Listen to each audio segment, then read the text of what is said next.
বন্ধুগণ, এই মুহূর্তে আমরা এসেছি পশ্চিমবাংলার হাওড়া জেলার শ্যামপুর থানা এলাকায়। শ্যামপুর থানার এলাকার মুখকল্যাণপুর জগদীশপুর এলাকার একটি মক্তবের বাৎসরিক জল অনুষ্ঠানে, এবং এখানে দেখলাম ছোট ছোট শিশুদের তারা মুনাজ্জিম মক্তবে বেশ কিছু শিক্ষা গ্রহণ করেছে। এবং আজকাল বিশেষ করে বাংলার মিডিয়াতে টিভি খুললেই যে বিষয়টা খুব চর্চিত বিষয়, তা হলো মাদ্রাসা, মক্তব ইত্যাদি। এবং এই বিষয়ে শ্রোতাদের এবং বাংলাভাষীর আগ্রহ খুব, তারা গোগ্রাসে গিলছে মিডিয়াতে যে সমস্ত তথ্যগুলো দিচ্ছে, কিন্তু যদিও যে তথ্য তারা জানছে তার বেশিরভাগই অসত্য, বাস্তবতার সাথে কোনো সম্পর্ক নেই এবং ভিত্তিহীন। আমরা নিজে চোখে সচক্ষে আমরা সরেজমিনে দেখতে এলাম এখানকার ছাত্রছাত্রীরা আসলে কি করছে। চলো জিশান খান দরুদ শরীফ শোনাও। اللهم صل على محمد وعلى آل محمد كما صليت على إبراهيم। আমরা পেয়েছি বিশিষ্ট শিক্ষক, ওনাকে জিজ্ঞাসা করে নেব এই যে আজকের অনুষ্ঠান মুনাজ্জিম মক্তবের অনুষ্ঠান, দর্শক বন্ধুদের জন্য আপনার কাছে জানতে চাই মুনাজ্জিম মক্তব কথার অর্থটা কি? দেখুন, আমি নিজেই শ্যামপুর থানার বাসিন্দা এবং আমার এলাকায় এই অনুষ্ঠান হচ্ছে। আমি খুবই আনন্দিত যে এরকম একটা দিনিয়াত মুনাজ্জম মক্তবের আজকে বাৎসরিক, যেটা অ্যানুয়াল ফাংশন বলা হয় নর্মালি, কিন্তু মক্তব এবং মাদ্রাসার ক্ষেত্রে এটাকে বাৎসরিক জলসা বলা হয়। সেই জলসার আজকে অনুষ্ঠানের দিন, একটা জাঁকজমকপূর্ণ ব্যাপার চলছে। আর দিনিয়াত মুনাজ্জম মক্তব সম্পর্কে অনেকের ধারণা নেই। দিনিয়াত শব্দের অর্থ হলো ধর্মীয়, মুনাজ্জম শব্দের অর্থ হলো শৃঙ্খল অর্থাৎ ডিসিপ্লিন, আর মক্তব অর্থাৎ প্রাইমারি ইসলামিক শিক্ষা যেখানে দেয়া হয়, সেই প্রাইমারি ইসলামিক শিক্ষার একটা এলাকায় একটা মক্তব থাকে। সেই মক্তবের এই বাৎসরিক অনুষ্ঠান আজকে চলছে বলতে পারেন। তার মধ্যে একটি বিষয় হচ্ছে আসমায়ে হুসনা, আল্লাহ তাআলার 99টি নাম ছাত্র ছাত্রীদেরকে 5 বছরে অল্প অল্প অল্প করে মুখস্থ করানো হয়। এখন আমাদের সম্মুখে দিনিয়াত মুনাজ্জম মক্তবের আসমায়ে হুসনা কাকে বলে তোমরা বলতে পারবে? শোনাও তো আমাদেরকে। القهار الوهاب الرزاق الفتاح العليم القابض الباسط الخافض الرافع। আচ্ছা, এখানে দেখলাম যে আজকে যা কিছু অনুষ্ঠান আছে তার মধ্যে অনুষ্ঠান সূচির মধ্যে দেখলাম নুরানি কায়দা বলে একটি বই এবং একটি বিষয়। নুরানি কায়দা আসলে কি? কারণ কিছুদিন আগে আমরা মিডিয়াতে দেখেছি মুর্শিদাবাদে একটি মাদ্রাসায় নুরানি কায়দা বই পাওয়া গেছে এবং তার সাথে আল কায়দার একটা সম্পর্কের কথা মিডিয়াতে বারবার উঠে এসেছে এবং জনমানসে সেটাই মাথায় ঢুকেছে যে নুরানি কায়দা মানে আল কায়দার কোনো বই। আপনি একটু স্পষ্ট করে বলুন নুরানি কায়দাটা কি? আমি একজন আরবি শিক্ষক হিসাবে আমি সমাজের সকল সচেতন, বিশেষ করে আমার হিন্দু ভাইদের উদ্দেশ্যে একান্তভাবে আমার বিশেষ আবেদন এটাই যে নুরানি কায়দার সঙ্গে আল কায়দার কোনো সম্পর্ক নেই। নুরানি কায়দা হলো আরবি ভাষা শেখার বর্ণপরিচয় বা ধারাপাত।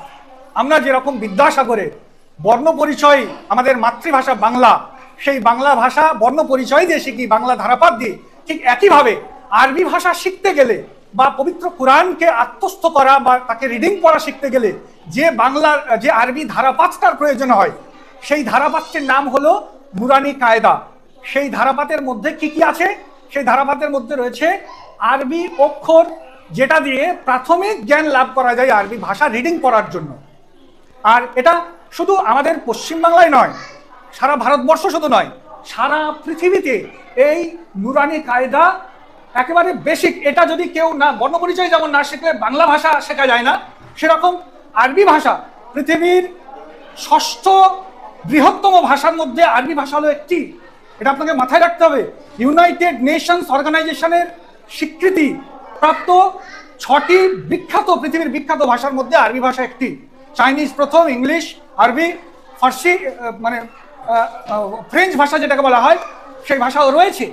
তো এই ভাষা সারা পৃথিবীতে 56টি দেশ আছে যাদের মাতৃভাষা, আমরা যেমন মাতৃভাষা বাংলায় কথা বলি, সেই 56টি দেশের মাতৃভাষা যারা আরবিতে কথা বলে, এবং তারা এই আরবি যে ধারাপাত নুরানি কায়দা, এটা দিয়েই তাদের মাতৃভাষা শেখে। আর এটাকে আল কায়দার সঙ্গে আমাদের কিছু পোষা মিডিয়া রয়েছে, তারা এটাকে আল কায়দার সঙ্গে নুরানি কায়দা সংযুক্ত করে দিয়ে মূলত পশ্চিম বাংলার সংখ্যালঘু মুসলমান তাদেরকে কোণঠাসা করে দেয়া এবং রাজনৈতিকভাবে চক্রান্ত করে পিছিয়ে দেওয়ার একটা প্রয়াস চালাচ্ছে এক শ্রেণীর মিডিয়া।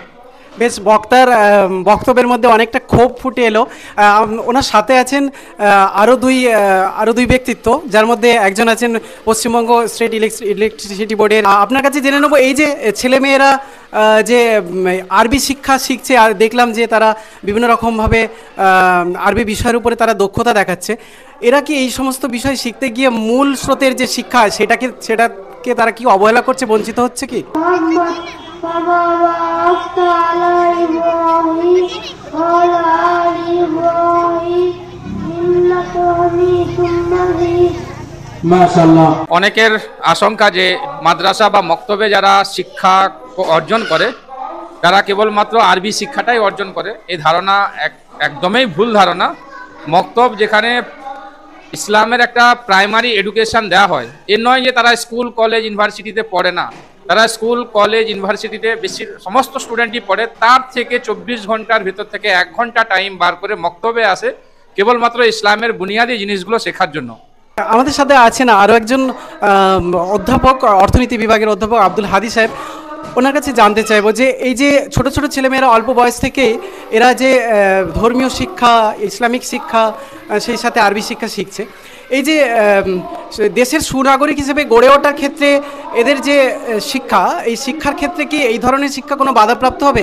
এবং এখানে কি কোনোভাবে আপনার মনে হয় এদের দেশপ্রীতি, দেশের প্রতি প্রেম, এটা কি কোনো রকম ঘাটতি হবে? যেটা অভিযোগ উঠে এসছে বারবার যে মাদ্রাসার ছেলেমেয়েরা অনেক সময় দেশদ্রোহী কাজকর্মে লিপ্ত হয়ে যায়। একদমই নয়। আমি একজন জেনারেল লাইনে শিক্ষিত, আমি কলেজে পড়াই, তার থেকে আমি মাদ্রাসার সঙ্গেও আমার সম্পর্ক আছে। বিভিন্ন রকমভাবে আমি মাদ্রাসার ছাত্রছাত্রী বা শিক্ষকদের চিনি বা জানি। তাতে কোথাও এরকম দেশদ্রোহী কোনো শিক্ষা মাদ্রাসায় দেওয়া হয় না। মাদ্রাসায় মূলত নীতি শিক্ষা দেওয়া হয়, কিভাবে একজন বাচ্চাকে সঠিকভাবে মানুষ করতে হবে।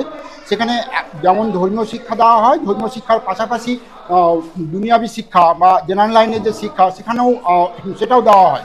এবং মাদ্রাসা থেকে পাশ করা বহু মানে ছাত্রছাত্রী আছে যারা পরবর্তীতে প্রফেসর, ডাক্তার, ইঞ্জিনিয়ার এবং বিভিন্ন ক্ষেত্রে তারা মানে প্রতিষ্ঠিত হয়েছে।